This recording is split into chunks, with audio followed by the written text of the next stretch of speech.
you, friends. I am so glad to be here, truly. It makes me think of that famous speech from Henry V.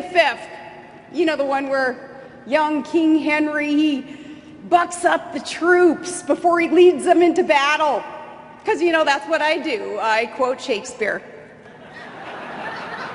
No, I'm more likely to say buck up or stay in the truck when we talk about defending our rights. But it works. And we are a happy few, a band of brothers and sisters. We're fighting the good fight, a fight for the Constitution. This is a fight for the future of freedom.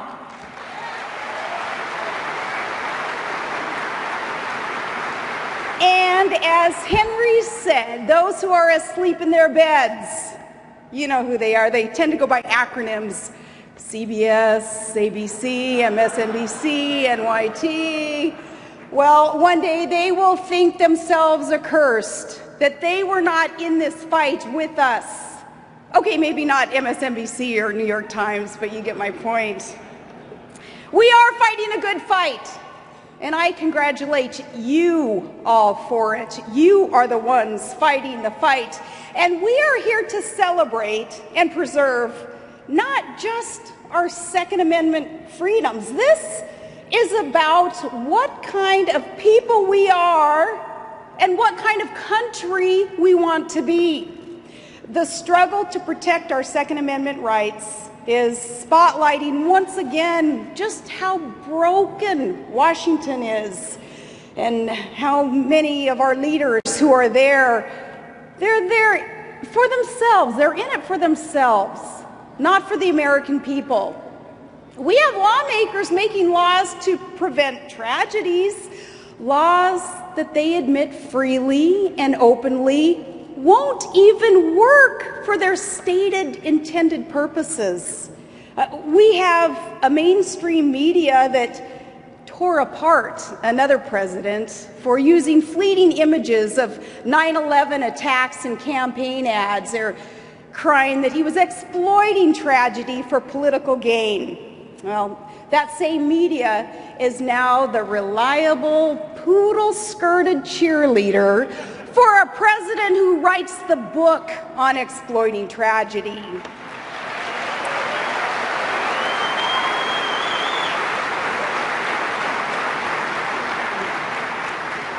This president flying in grieving parents on Air Force One, making them backdrops in his perpetual campaign-style press events. Now, instead of leaders who offer real solutions, we have leaders who practice the politics of emotion. Now, emotion is a good and a necessary thing, but we have politicians exploiting emotion for their own agenda. And we have well-meaning Americans who are desperate to respond to heartbreak and to tragedy. As I say, emotion is a good and necessary thing. Who among us didn't feel despair, sadness, and that anger, absolute anger after Newtown, Columbine? We could use a bit more emotion, by the way, about what goes on every single day on the streets of cities like Chicago and New York.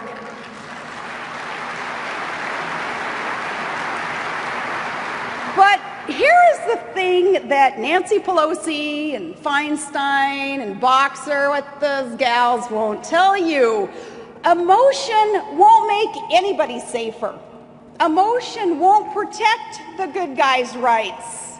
And emotion is not leadership.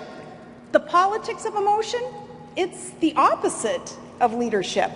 It's the manipulation of the people by the politicians for their own political ends. And it's not just self-serving, it's destructive, and it must stop.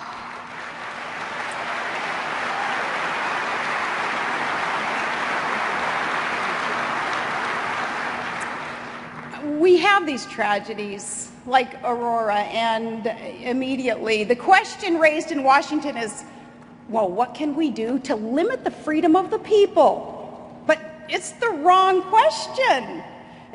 The question better asked is, what can we do to nurture and support a people capable of living in freedom? And you won't find that in some places today. Take New York City. The mayor there still bitterly clinging to the notion that government must control the people in all aspects of life. Of course, with all the far left-wingers there, you knew they'd want to ban guns, and even though the mayor and celebrities there are protected by their bodyguards who are armed with guns. It's the old, what's right for thee is not right for me. I tell you, the mayor there trying to ban the big gulp. Last time I saw some of my friends who are here at the NRA convention, last time I saw some of them, I was on stage doing a speech using a visual image to make a point about the big gulp ban. I took a sip of a big gulp, a visual that works.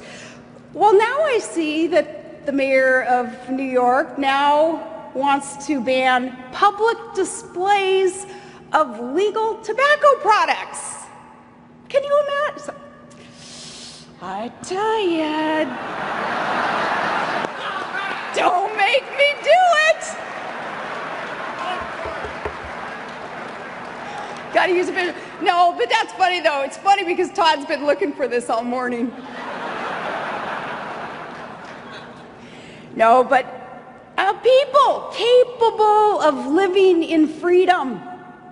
As usual, the men and the women who created this country and secured our freedom, they have the answer. They wrote our founding documents, our charters of freedom for a moral and a religious people. They understood that a free people must either nurture morality, they lose their freedom. John Adams said, our Constitution was made only for a moral and religious people. It is wholly inadequate for the government of any other. Not coincidentally for us here today, Adams wrote that to the officers of the Massachusetts militia when the young republic was on the verge of war with France.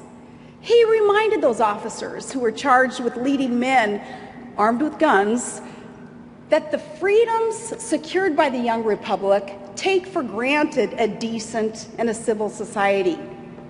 Now my hero, the late Margaret Thatcher, the late great Margaret Thatcher.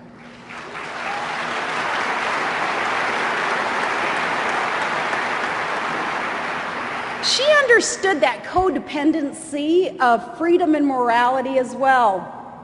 She said, freedom will destroy itself if it is not exercised within some sort of moral framework, some body of shared beliefs, some spiritual heritage that is transmitted through the church, the family, the school.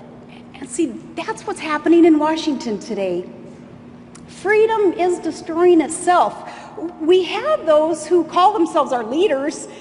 They reach for the easy answers instead of asking the hard questions when they seek to violate our Second Amendment rights. Instead of asking those who are hiding behind the First Amendment to act more responsibly, well, when they do that, they're helping freedom destroy itself.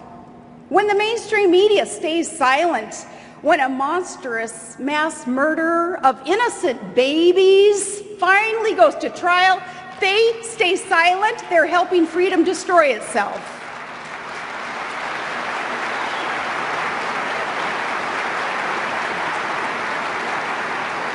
When Hollywood glorifies violence with its movies and underwrites gun grabs with its dollars, it's helping freedom destroy itself.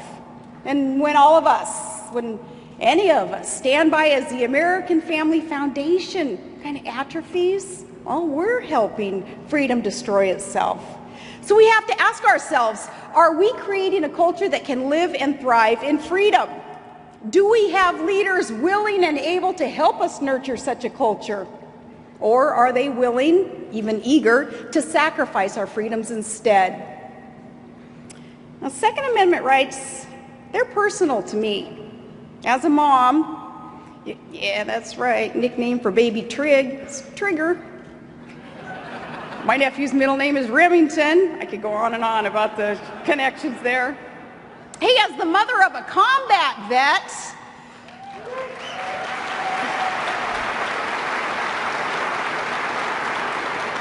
as an independent Alaskan, as a lifetime member of the NRA, and as an American, this fight is about what kind of people we are. I want Trig to grow up in a country that is exceptional and is still strong and good and decent and free. So what keeps me optimistic, keeps us reloading in this fight. What keeps us going in this fight and about this country that I love, I know we love, it's the faces that I see here today and the millions who are with us in spirit. How I love you guys. You're in a fight in which the people with the policies they admit won't work are the good guys, and the folks protecting freedom are somehow the bad guys, and yet you don't give up. The Washington establishment sneers at you, and you don't give up. The lamestream media just plain doesn't get you, and you don't give up. You don't retreat. And this is a good fight, and I'm proud to be a part of it, and I'm so honored to be with all of you here today. I cannot think of 4.5 million brothers and sisters whom I would rather have on my side. I thank you, NRA. I ask you all to keep the faith, stand up, and fight for our freedoms. God bless you, and God bless the United States of America. Thank you.